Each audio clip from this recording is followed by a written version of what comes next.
Okay, so the frame is done. I'm calling it done.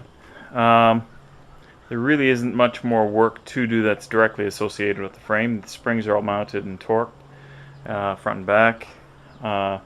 Still some front suspension work to do. I still have to take the tie rod that's hanging there, put the new ends on, and mount it. I think I'll do that as soon as I, end this segment of what I'm recording. And well, I'll call it frame done. Next thing I'm going to do is I'm going to take the engine and transmission and I'm going to drop it in the frame so I can get some idea where the transmission cross members got to sit. And in order to do that, I've got to do a bit of jockeying around, and this is one of those kind of joke things here. That's my 1,300 pound hoist right there. If I want to lift the engine and transmission up, that's the only one that's going to do it. This one here in the door is only about 600? I think it's 600 pounds. And it stalled out trying to lift this the front axle with the tires on it, so it obviously wouldn't lift the engine and transmission.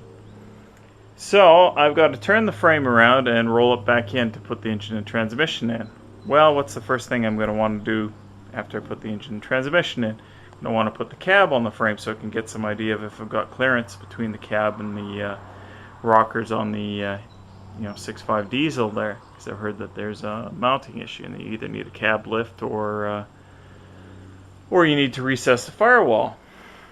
So I'm going to roll it out, roll it back in, the other way around, only to roll it out and roll it back in the other way, which might be a bit of fun because I'm not 100% sure there's enough clearance to lift the cab high enough to back the frame under it.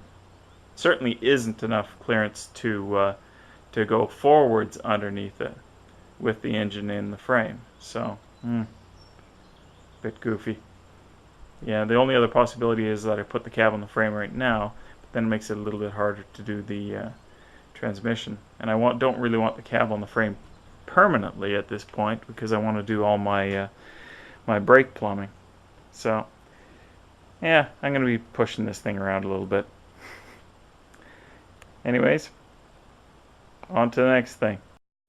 Okay, tie rod is in and the towing is approximately set.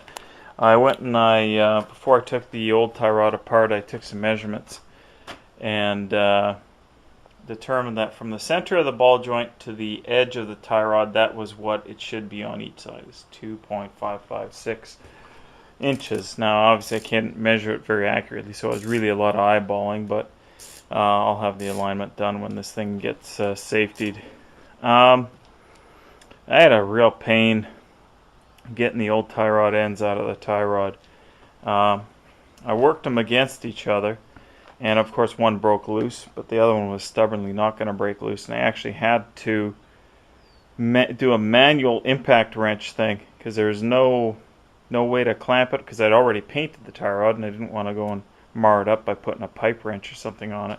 So I had to hold it as tight as I could and hit the end of the old ball joint, the stud of the ball joint, or sorry, tie rod end, and just to spin it like a quarter turn or eighth of a turn at a time. And it took forever to loosen it up. And then, of course, by that time, the other side had tightened back up because I had it clamped into my press just to keep things from flopping around. So anyways, that was a nightmare. That took probably about 2 hours to get that all done. Anyways, I'm going to roll this thing out, turn it around, and roll it back in so that I'm ready to deal with the engine tomorrow night. So, next shot will be outside. There you go. Outside, too late in the day for it to be in the sun. Sun's hiding behind the trees there. But, glad to see it. I'll turn it around and well, get it back in the shop and get it ready to drop the engine and transmission in it. Now that's probably not going to be a permanent installation of either, but it all depends upon how well it goes here. Okay, frame's turned around and back in the garage, and looks to be fairly well positioned over underneath my hoist here. So I'm going to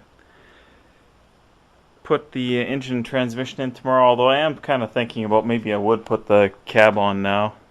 But yeah, it'd be much handier if I waited until after everything was all sorted with the transfer case and all. So it's going to remain to be seen. I'll make the decision tomorrow.